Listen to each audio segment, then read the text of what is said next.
Hello students, आज हम देखेंगे स्टैंडर्ड 12th के भाग 2 का चैप्टर 10 तरंग प्रकाशिकी। आज हम अपना चैप्टर 10 शुरू करने जा रहे हैं। इससे पहले हमने किरण प्रकाशिकी यानी कि चैप्टर 9 में हमने किरण प्रकाशिकी की बात करी थी। तो उसमें हमने दो चीज़ें पढ़ी थी, अपवर्तन तथा परावर्तन। इस चैप्टर में हम दो और नई चीजें पढ़ेंगे, व्यतिकरण तथा विवर्तन। अब ये जो भौतिक की प्रकाशिकी शाखा है, इसमें आपने दो चीजें किरण प्रकाशिकी पढ़ चुके हो और तरंग प्रकाशिकी अब पढ़ोगे। तो दोनों में अंतर क्या होता है? तो दोनों में अंतर इतना होगा कि किरण प्रकाशिकी में आप प्रकाश के कण की तरह प्रकाश को एक कण की तरह देखते हो तथा तरंग प्रकाशिकी में प्रकाश को एक तरंग की तरह देखते हो। ठीक है, तो ये दोनों में अंतर है कि किरण प्रकाशिकी में आप प्रकाश के कण को एक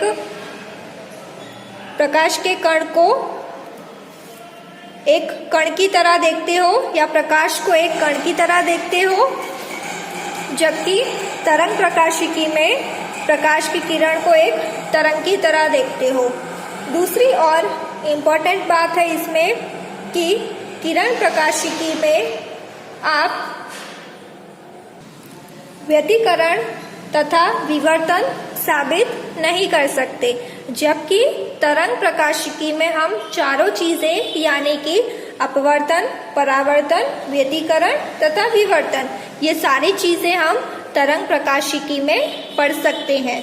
ठीक है, तो ये चीज याद रखना आप, तरंग प्रकाशिकी में हम चारों चीजें पढ़ सकते हैं, जबकि किरण प्रकाशिकी में हम सिर्फ और सिर्फ अपवर्तन तथा परावर्तन पढ़ते हैं। तो आपको दोनों में डिफरेंस पता चल गया होगा कि किरण प्रकाशिकी किसको कहते हैं और तरंग प्रकाशिकी किसको कहते हैं।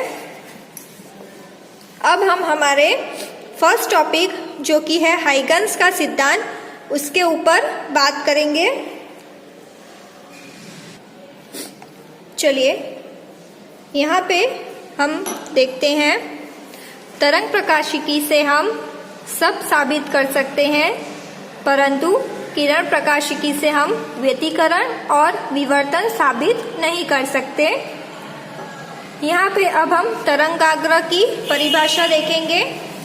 समान कला में दोलन करते सभी बिंदुओं का बिंदुपथ तरंगाग्र कहलाता है।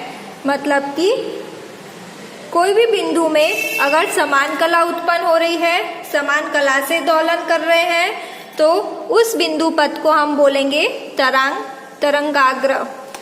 जिस गति के साथ तरंगाग्र स्रोत से बाहर की ओर बढ़ता है वह तरंग की चाल कहलाती है। यानी कि यहाँ पे हम उदाहरण लेते हैं कि जब आप पानी पे पत्थर डालते हो तो उसमें कुछ तरंगे उत्पन्न होती है, कुछ इस प्रकार की।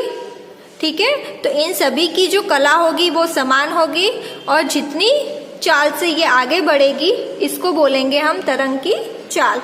ये जो तरंगाग्र बाहर की ओर निकलती है इनको बोलेंगे तरंग की चाल, इनको बोलेंगे हम तरंगाग्र और इंग्लिश में बोलेंगे वेव फ्रंट। यदि एक बिंदु स्रोत प्रत्येक दिशा में एक समान तरंगे उत्सर्जित करता है तो उन बिंदुओं का बिंदुपथ जिनका आयाम समान है और जो एक समान कला में कंपन करते हैं गोला होता है तथा गोलीय तरंग प्राप्त होती है। अब यहाँ पे आप समझ सकते हो कि एक बिंदु स्रोत है हमारे पास। उस बिंदु स्रोत से जब तरंगे उत्सर्जित होती है तो सभी तरंगे उत्सर्जित होगी तो उनके बिंदु पथ का जो आयाम होगा वो समान होगा, उनमें जो कंपन हो रहा होगा, कंपन की कला होगी वो भी समान होगी और ये आकार कौन सा बनाएगा? गोलाई आकार बनाता है। ठीक है, यानी कि जब आप पत्थर डालोगे पानी में तो उसमें जो तरंगाग्र उत्पन्न होगी उनका आयाम और कला दोनों समान होती है। अब हाइगन्स ने क्या बताया यहाँ पे, चलिए इस चित्र से हम समझते हैं ये मेरे पास प्राथमिक स्रोत है, प्राइमरी सोर्स। अब इसमें मतलब कि हम जब पत्थर डालेंगे तो तरंगाग्र उत्पन्न होगी। तो ये जो मेरी पहली तरंग है, इसका हर एक बिंदु जो होगा वो द्वितीयक स्रोत की तरह काम करता है। ठीक है, तो इसके आगे की जो तरंगाग्र हमें मिलेगी उसके हर एक बिंदु पे अगर मैं स्पर्शक बनाती हूँ और उस बिंदु को मैं जोड़ती हूँ तो हमें क्या मिलेगा, एक और नई तरंगाग्र मिलेगी। चलिए इसको हम देखते हैं।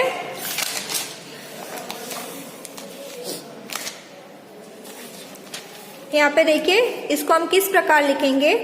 हाइगन्स के सिद्धांत के अनुसार तरंगाग्र का प्रत्येक बिंदु एक द्वितीयक विक्षोभ का स्रोत है।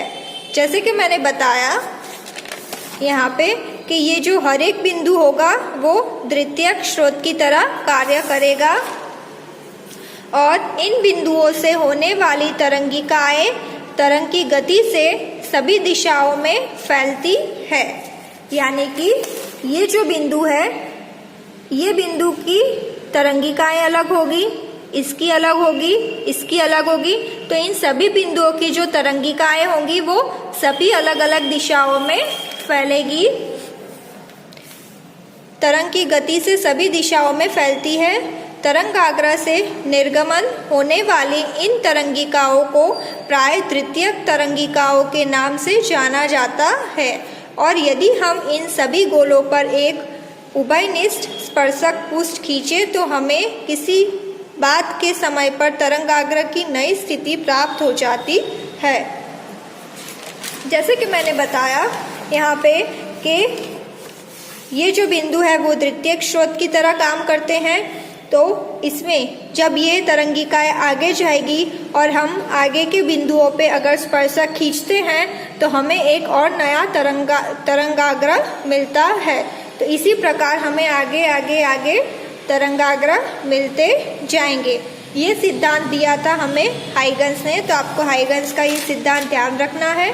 स्रोत से बहुत अधिक दूरी पर गोले का एक छोटा भाग समतल माना जा सकता है और हमें एक समतल तरंग प्राप्त होती है।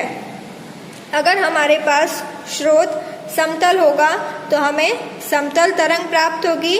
अगर स्रोत बेलनाकार होगा तो बेलनाकार तरंग प्राप्त होगी। यहाँ स्रोत के ऊपर निर्भर करता है कि स्रोत किस प्रकार का होता है। तो ये बात करी हमने हाइगन्स के सिद्धांत की। आई होप आपको समझ में आया होगा। बहुत ही इजी है, सिर्फ आपको ये ध्यान रखना है तो आपको पूरा सिद्धांत समझ में आ जाएगा।